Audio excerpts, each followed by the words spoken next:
Good morning. Thank you for joining me today. This morning we'll be in 1 Kings chapter 5 verse 1 through chapter 6 verse 38.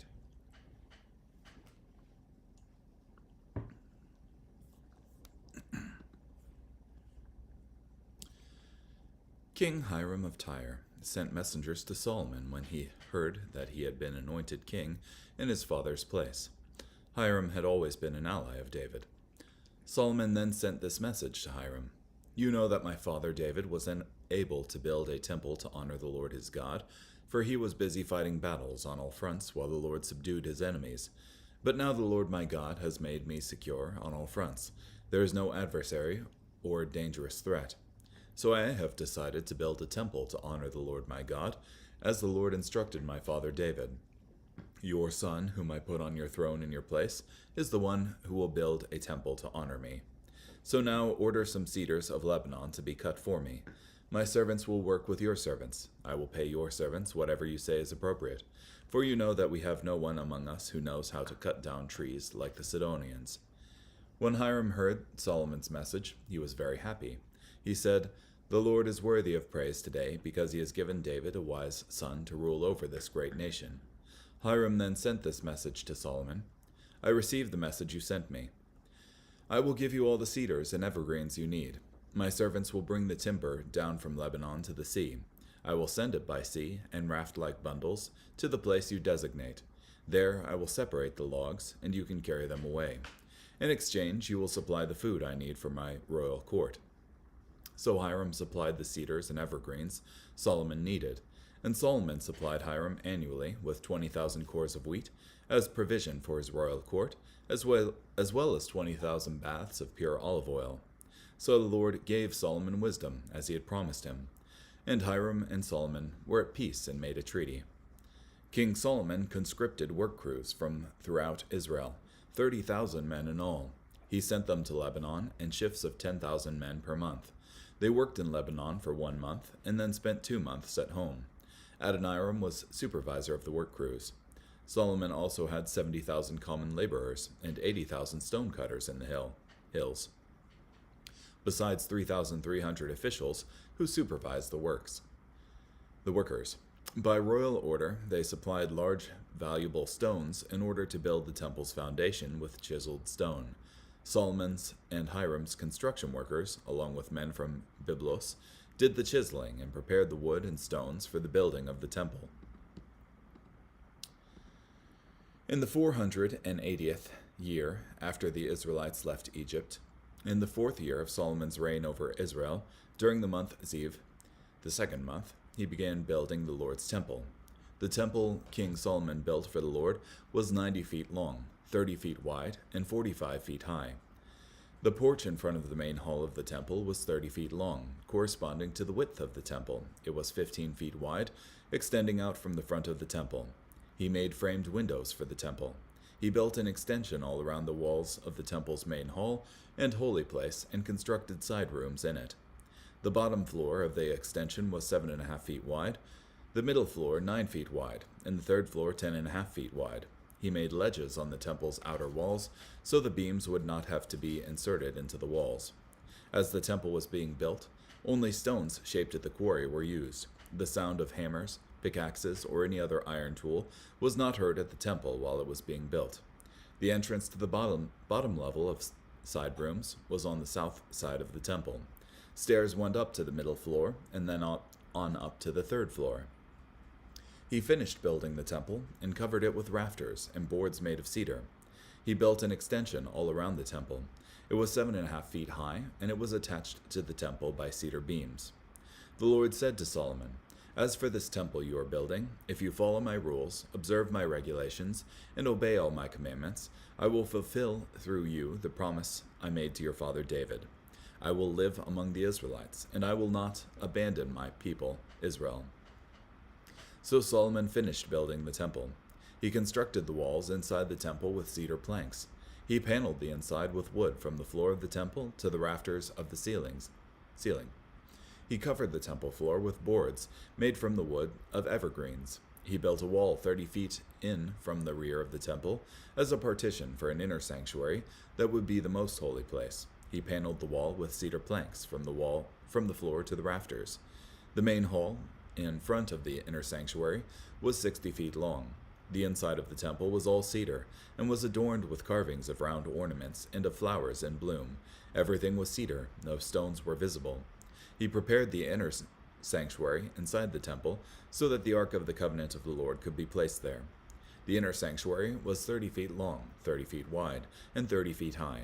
He plated it with gold, as well as the cedar altar. Solomon plated the inside of the temple with gold. He hung gold chains in front of the inner sanctuary and plated the inner sanctuary with gold. He plated the entire inside of the temple with gold, as well as the altar inside the inner sanctuary. In the inner sanctuary, he made 2 cherubs of olive wood. Each stood 15 feet high. Each of the first cherub's wings was 7.5 feet long. Its entire wingspan was 15 feet. The second cherub also had a wingspan of 15 feet. It was identical to the first in measurements and shape. Each cherub stood 15 feet high. He put the cherubs in the inner sanctuary of the temple. Their wings were spread out. One of the first cherub's wings touched one wall, and one of the other cherub's wings touched the opposite wall. The first cherub's other wing touched the second cherub's other wing in the middle of the room.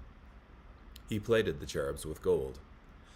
On all the walls around the temple, inside and out, he carved cherubs, palm trees, and flowers in bloom. He plated the floor of the temple with gold, inside and out. He made doors of olive wood at the entrance to the inner sanctuary. The pillar on each doorpost was 5-sided. On the 2 doors, made of olive wood, he carved cherubs, palm trees, and flowers in bloom, and he plated them with gold. He plated the cherubs and the palm trees with hammered gold. In the same way, he made doorposts of olive wood for the entrance to the main hall, only with 4-sided pillars. He also made 2 doors out of wood from evergreens. Each door had 2 folding leaves. He carved cherubs, palm trees, and flowers in bloom, and plated them with gold, leveled out over the carvings.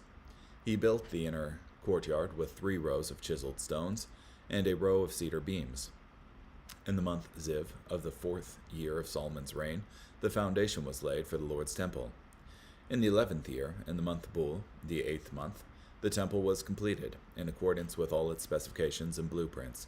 It took 7 years to build.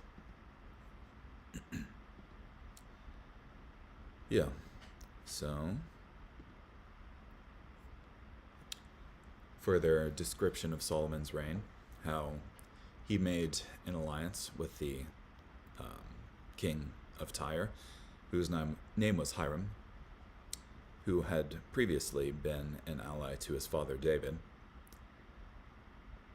And in that alliance, he ordered a bunch of materials for the building of the temple from Hiram.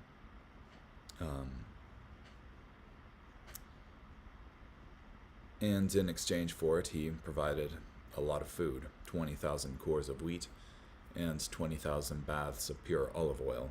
So, pretty amazing the amount of consumption that went on as part of King Solomon's court, and also the provisions that he was giving to everyone else.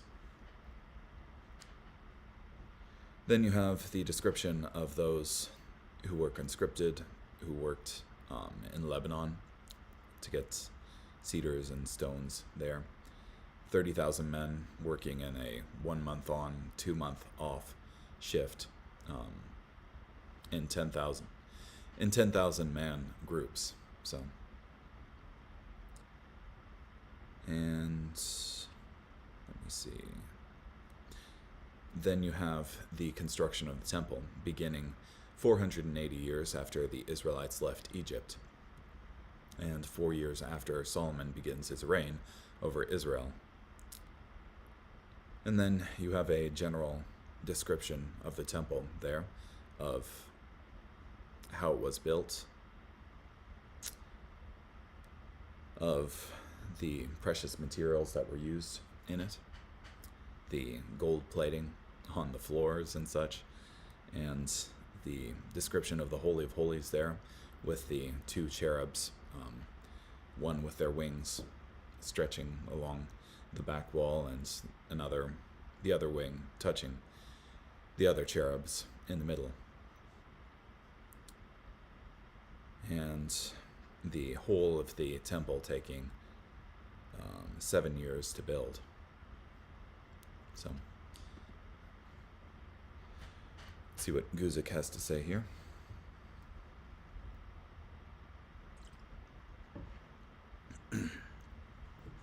For Hiram had always loved David. David was a mighty warrior against the enemies of Israel, but he did not regard every neighbor nation as an enemy. David wisely built alliances and friendships with neighbor nations, and the benefit of this also came to Solomon. Hiram is an abbreviation of Ahiram, which means brother of Ram, or my brother is exalted, or brother of the lofty one. Archaeologists have discovered a royal sarcophagus in Byblos of Tyre, dated about 1200 BC, inscribed with the king's name, Ahiram. Apparently it belonged to the man in this passage, from Dildé. Then Solomon sent to Hiram. According to Josephus, copies of such a letter, along with Hiram's reply, were preserved in both Hebrew and Tyrian archives and were extant in his days, from Antiquities. You know how my father David could not build a house for the name of the Lord his God. This means that David told Hiram spiritual things that one might think Hiram could not understand or had interest in. In some ways, David spoke to Hiram as if Hiram were already an Israelite. This chapter deals with Solomon's work in obtaining the materials to build the temple, yet David was so interested in this work that he had already gathered many of the supplies needed to build the temple. Until the Lord put his foes under the soles of his feet. To put enemies under the feet was a symbolic act marking conquest. In contemporary art, enemies were often depicted as a footstool. From Wiseman. There is neither adversary nor evil occurrence. The word adversary here is literally Satan. The Latin Vulgate translates this, nor a Satan. I propose to build a house for the name of the Lord my God. Of course, Solomon did not build a temple for a name, but for a living God. This is a good example of avoiding direct mention of the name of God in Hebrew writing and speaking. They did this out of reverence to God. Solomon also used this phrase because he wanted to explain that he didn't think the temple would be the house of God in the way pagans thought. It is to be as house for the name of the Lord. That is not the same as for the Lord. Pagan temples might be intended by their builders for the actual residence of the god, but Solomon knew that the heaven of heavens could not contain him, much less this house which he was about to build. From McLaren. Yeah. Oftentimes pagans would build these pagan temples out of an idea that this would be a dwelling place for their deity. They would consign fields and laborers for those fields, and priestly guards, essentially, so that all the physical needs of this deity would be met. But that was not the way with Israel. Yeah, the highest heaven could not contain him, how much less this house he built. It was for the name of the Lord. Cut down cedars for me from Lebanon. The cedar trees of Lebanon were legendary for their excellent timber. This means Solomon wanted to build the temple out of the best materials possible. The Sidonians were noted as timber craftsmen in the ancient world, a fact substantiated on the famous Palmero stone. Its inscription from 2200 BC tells us about timber-carrying ships that sailed from Byblos to Egypt about 400 years previously. The skill of the Sidonians was expressed in their ability to pick the most suitable trees, know the right time to cut them, fell them with care, and then properly treat the logs. From Dildé.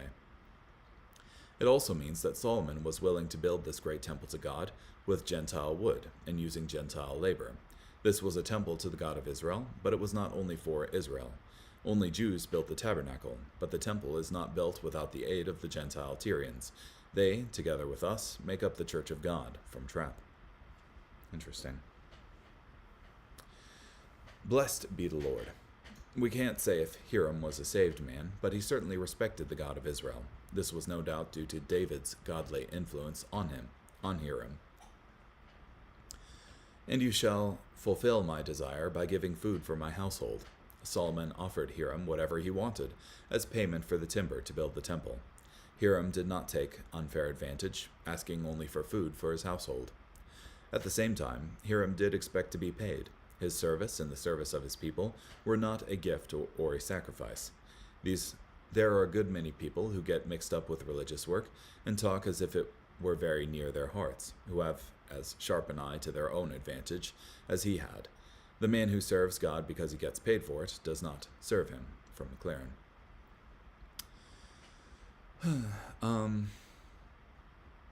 Yes and no.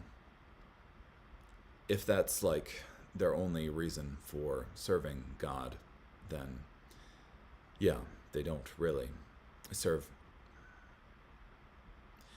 There's the possibility that they don't really serve him with a true heart there.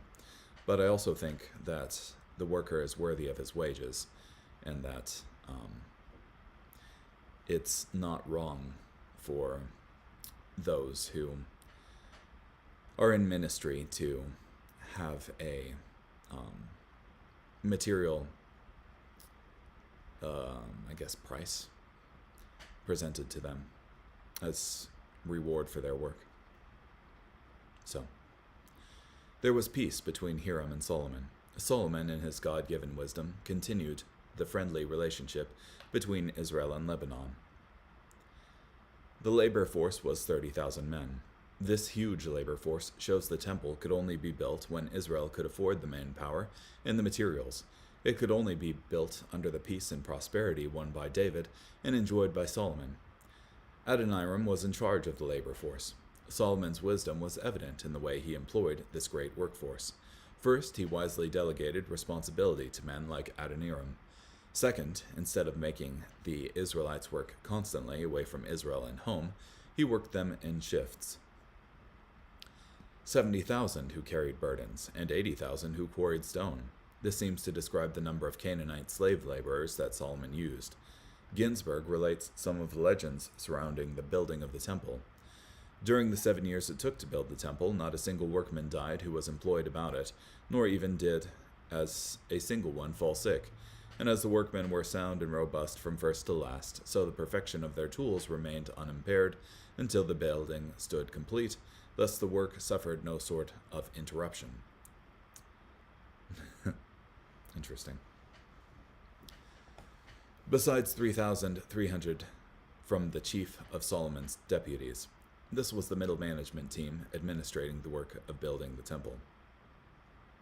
Yeah. I guess regarding the legend there, the Bible has been, in the Old Testament prior to this, you have battles where, especially with, I think, Joshua's battles, it was specifically marked that no one died in them. And also, you have, as part of the Exodus story, of them coming out of Egypt to the Promised Land with wandering in the desert for 40 years, well, the wilderness for 40 years, that the soles of their feet, the soles of their shoes, rather, didn't wear out, and their clothes didn't wear out. So, it would be strange to me if such a miracle happened with the building of the temple, but it wasn't mentioned. Costly stones. This is literally quality stones, showing that Solomon used high-quality materials, even in the foundation where the stones could not be seen. This speaks to the way we should work for God. We don't work for appearance only, but also to excel in the deep and hidden things. I want, dear friends, to urge that all our work for God should be done thoroughly, and especially that part of it which lies lowest and is least observed by men. From Spurgeon. This speaks to the way God works in us. He works in the deep and hidden things, when others are concerned with mere appearances. We have been the subject of a great deal of secret, unseen, underground work. The Lord has spent upon us a world of care. My brother, you would not like to unveil those great searchings of heart, of which you have been the subject. You have been honored in public, and, if so, you have had many a whipping behind the door, lest you should glory in your flesh. All those chastenings, humblings, and searchings of heart have been a private laying of foundations for higher things. From Spurgeon. This speaks to the way God builds the church. He wants to do a work of deep, strong foundations, instead of a work a mile wide but an inch deep. To maintain solid truth, you need solid people. Vital godliness is therefore to be aimed at. 20,000 people, all merely professing faith, but having no energetic life, may not have grace enough among them to make 20 solid believers. Poor, sickly believers turn the church into a hospital rather than a camp. From Spurgeon. The Gibeonites quarried them. Some suppose that these Gibeonites were the inhabitants of Byblos, at the foot of Mount Libanos, northward of Sidon, on the coast of the Mediterranean Sea. From Clark.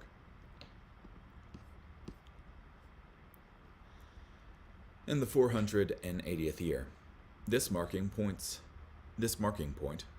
shows just how long Israel lived in the Promised Land without a temple. The tabernacle served the nation well for more than 400 years. The prompting to build the temple was more at the direction and will of God than out of absolute necessity. The date in 1 Kings 6:1 also gives a marking point for the Exodus. As many suppose, the reign of Solomon began in 971 BC and ended at 913 BC. This means that the Exodus took place in 1447 BC. He began to build the house of the Lord. This was when the actual construction began. Solomon probably started to organize the work right away. There is some evidence that it took 3 years to prepare timber from Lebanon for use in building. If Solomon began the construction of the temple in the 4th year of his reign, he probably started organizing the construction in the very 1st year of his reign. Yet the work was carefully organized and planned even before Solomon became king. 1 Chronicles 28:11-12 tells us, Then David gave his son Solomon the plans for the vestibule, its houses, its treasuries, its upper chambers, its inner chambers, and the place of the mercy seat, and the plans for all that he had by the Spirit, of the courts of the house of the Lord, of all the chambers all around, of the treasuries of the house of God, and of the treasuries for the dedicated things. The writer of 1 Kings never tells us exactly where the temple was built, but the writer of 2 Chronicles tells us that it was built on Mount Moriah, the same place where Abraham went to sacrifice Isaac and Jesus would be crucified, on another part of the hill. The house which King Solomon built for the Lord. This chapter describes the building of the temple and its associated areas. There are 4 main structures described. The temple proper, the house which King Solomon built, divided into 2 rooms, the holy place and the most holy place. The vestibule, or entrance hall, on the east side of the temple proper. It was 30 feet, 10 meters wide, and 15 feet, 5 meters deep, and the same height as the temple proper. The 3-storied side chambers all around, which surround the temple proper on the north, south, and west sides. A large courtyard surrounding the whole structure, the inner court mentioned in 1 Kings 6, verse 36. Its length was 60 cubits, its width 20, and its height 30 cubits. Assuming that the ancient cubit was approximately 18 inches, perhaps 1/2 meter, this means that the temple proper was approximately 90 feet long, 30 feet wide, and 45 feet high. This was not especially large, as ancient temples go, but the glory of Israel's temple was not in its size. Allowing for the outside storage rooms, the vestibule, and the estimated thickness of the walls, the total size of the structure was perhaps 110 feet long and 75 feet wide. Whoa.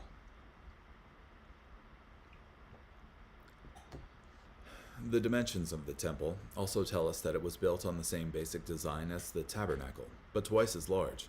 This means that Solomon meant the temple to be a continuation of the tabernacle. he built chambers all around.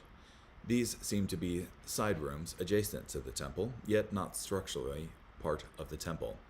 The New International Version translates 1 Kings 6:5 as, "Against the walls of the main hall and inner sanctuary, he built a structure around the building in which there were side rooms." No hammer or chisel or any iron tool was heard in the temple while it was being built. The stones used to build the temple were all cut and prepared at another site. The stones were only assembled at the building site of the temple. This speaks to the way God wants his work done. The temple had to be built with human labor. God did not and would not send a team of angels to build the temple. Yet Solomon did not want the sound of man's work to dominate the site of the temple. He wanted to communicate, as much as possible, that the temple was of God and not of man. This speaks to the way God works in his people. Often the greatest work in the kingdom of God happens quietly, yet the building site of the temple was only quiet because there was a lot of noise and diligent work at the quarry. This speaks to God's work in the church. But why is this so particularly marked? It is not because the temple was a type of the kingdom of God, and the souls of men are to be prepared here for that place of blessedness. There is no preaching, exhortations, repentance, tears, cries, nor prayers. These stones must be all squared and fitted here for their place in the New Jerusalem. From Clark. He paneled the temple with beams and boards of cedar. These were some of the finest building materials available. The impression is of a magnificent building. He built side chambers around the entire temple. This describes the rooms adjacent to the temple, surrounding it on the north, west, and south sides. These side chambers were built in 3 stories.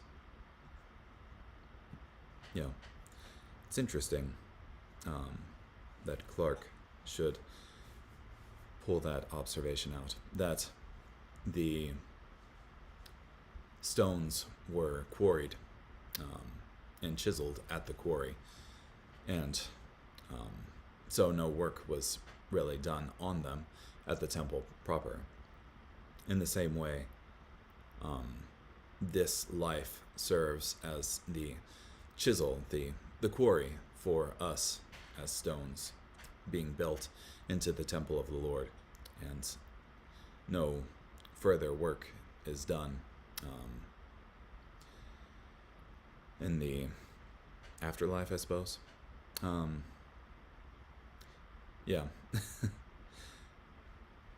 I guess the idea is that we must get ready for the afterlife in this life and not during the afterlife. If you walk in my statutes. This was a conditional promise to Solomon and his descendants. It depends on the obedience of Solomon and his descendants. I will perform my word with you, and I will dwell among the children of Israel. God promised an obedient Solomon that he would reign and be blessed, fulfilling the promises God made to David about his reign. He also promised that his special presence would remain among Israel as a nation. We might say that there was nothing particularly new in this promise. These are essentially the same promises of the Old Covenant made to Israel at Sinai, but this was an important reminder and renewal of previous promises. And I will dwell among the children of Israel. God was careful not to say that he would live in the temple the way pagans thought their gods lived in temples. He would dwell among the children of Israel. The temple was a special place for man to meet with God. The inner sanctuary was 20 cubits long, 20 cubits wide, and 20 cubits high. Special attention was given to the Holy of Holies, or Most Holy Place.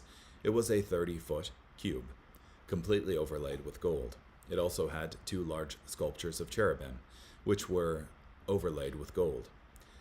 There were gold chains across the veil, separating the holy place from the most holy place. The gold chains stretched across the front of the inner sanctuary, serving to strengthen the concept of the inaccessibility of this most holy place. 2 cherubim of olive wood. These 2 large sculptures inside the most holy place faced the entrance to this inner room, so as soon as the high priest entered, he saw these giant guardians of the presence of God facing him. And the floor of the temple he overlaid with gold. There was gold everywhere in the temple. The walls were covered with gold, the floor was covered with gold, and gold was hammered into the carvings on the doors. He carved all the walls of the temple all around, both the inner and outer sanctuaries, with carved figures of cherubim, palm trees, and open flowers. This was after the pattern of the tabernacle, which had woven designs of cherubim on the inner covering. After he built the inner court, he built the inner court. The inner court was the court of the priests, where the altar and laver were set, and sacrifice was conducted. Outside it was the great court, where the people came to pray. Outside it was the court of the women, and outside that was the court of the Gentiles. It must always be remembered that under the Old Covenant, the temple was not for the people of Israel, it was only for the priests to meet with God on behalf of the people. The people gathered and worshipped in the outer courtyard. So he was 7 years in building it. When the temple was finished, it was a spectacular building. It was easy for Israel to focus on the temple of God instead of the God of the temple. Yet, without continued faithfulness to God, the temple's glory quickly faded. This glorious temple was plundered just 5 years after the death of Solomon. He later on set up gold shields as part of the ornamentation of the temple, but these were ransacked and taken to foreign lands. So they put bronze shields up instead.